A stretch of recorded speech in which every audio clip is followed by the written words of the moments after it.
Now, my next guest is an old friend of mine. We go way back.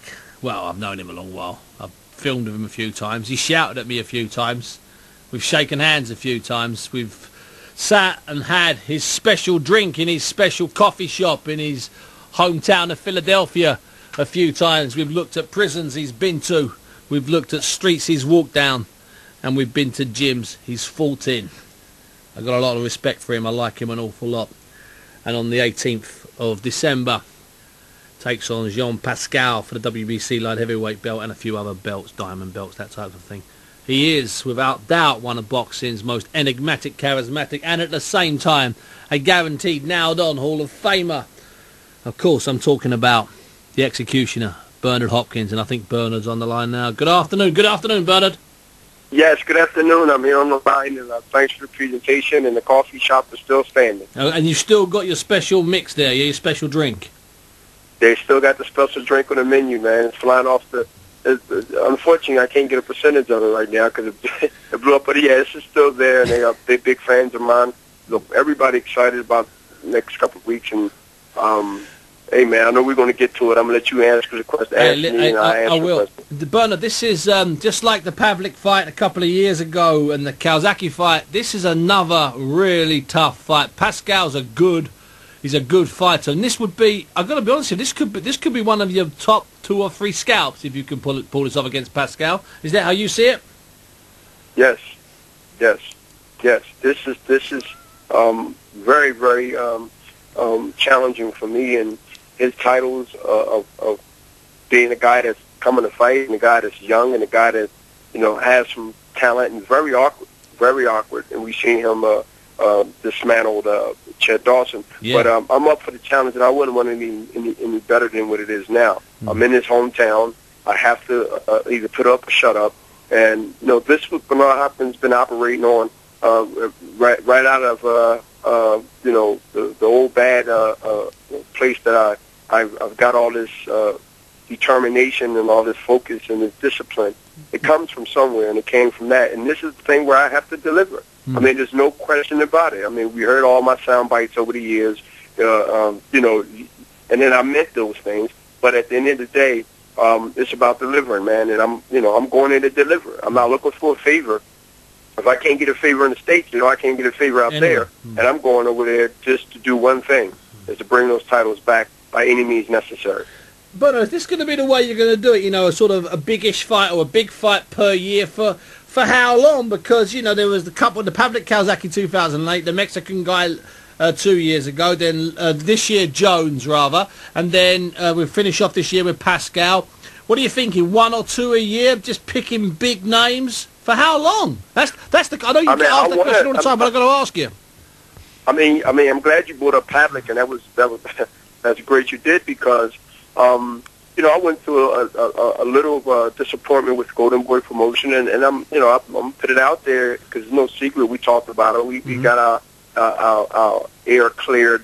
So it's something that we back. Not that we was apart, but we understand now that I am a fighter first before I am a promoter. Sure. And as long as I keep that mentality, and keep winning, of course, I'll still be of some interest.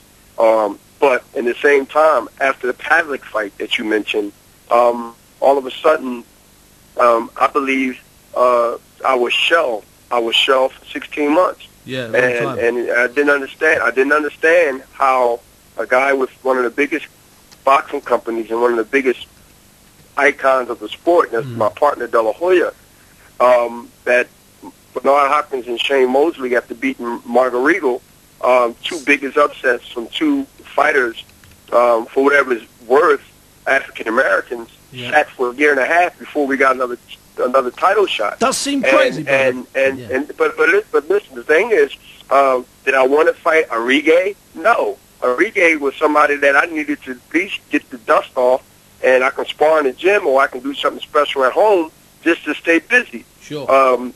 Then the Roy Jones thing situated. Think about it. If I wouldn't have chose these things and put my own management cap on, my own promoter cap on, you'd still be waiting. Exactly. So am I crazy as people think I am, or I'm crazy as a fox? So what that did, it's parlayed me to be in this position now. Mm-hmm. Because I believe as Pascal and his people seen the Roy Jones fight, and they got misled by what they seen, and definitely what's been written. Bernard should retire. Oh, he's this, he's that. You know, a win is a win is a win, but not for Bernard Hopkins. They want to bury me so bad. They want me out of the game so bad. Hadley couldn't do it. Jermaine Teller couldn't do it. Tarver couldn't do it. And so they rushed to judgment. But now, and Pascal's seen something that he can capitalize on because of, you know, the ugly fight with Roy Jones Jr., it puts me in position now to shine again. And this is what I want to tell everybody out there in England and Europe, all around our country, is at the end of the day, you're going to see Bernard Hopkins at his best, as he normally is, when it comes to these situations. When it comes to these situations, I am 5 or 6-0. And I want to make that clear. It's not bragging. It's the truth. I am about 5 and 6-0 in major fights where people ask me, why are you doing this? Especially if they was 20 years younger than me. Yeah. No, and that's the sort of thing here that I'm sort of trying to get to the bottom of, is that why do you keep on going? I understand you're a fighter at heart, and I understand these are fights that you can win, and you generally do win them. But you know, at what point will Bernard Hopkins have to look in the mirror and think, you know what, I've done it all now? Do you see that point coming? Is there an opponent that will make that happen, or is it just something you're going to decide on? It's something that I'll decide on because I look in the mirror and I say to myself, how lucky I am. I say the opposite. How lucky and how blessed I am through hard work to be 45 years old, 1 month shy when the fight comes, to be 46. How lucky am I to be able to compete, to be able to still be a major player and a major threat in the world of boxing. What other athlete in any sport that can compete or that's competing at this level? And guess what? I think what's very important for me is that when you know that you have a lot more to offer than what's out there now, and they are younger, and they are maybe in their 30s or maybe their late 20s. Yeah. Boxing right now, without the older fighters right now, there's nobody out there in boxing that's standing up and shining that's in their early 20s. I'm going to tell you right now, and Golden Boy have a whole lot of people that's talented, but like I said to everybody, who stands out, like really stands out, like Oscar De La Hoya? Not the baby. Pacquiao is 30-something years old. Yeah, Floyd Mayweather is 30-something years old.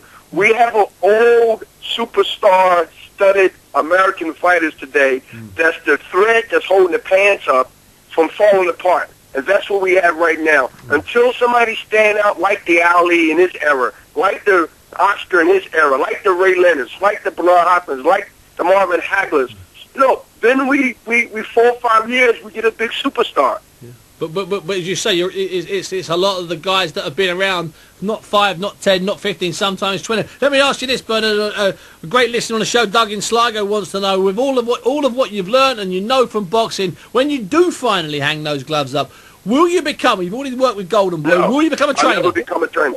No. Never. My patience, Brother Nazim, my trainer, said I will ruin a fighter. No patience. Because I wonder why a fighter won't get up at 5:30, 6 o'clock in the morning, whether he got 3 belts or 4 belts. Look, everybody can be a good trainer or a great trainer, but a good teacher is rarely defined. In boxing, we don't have teachers. The Eddie Futches, God rest his soul, the old school teachers that came to boxing and taught you boxing. I can find a trainer in any health club that train me how to box. Every health club in America got some kind of heavy bag or some kind of boxing bag that you can punch on. Same here.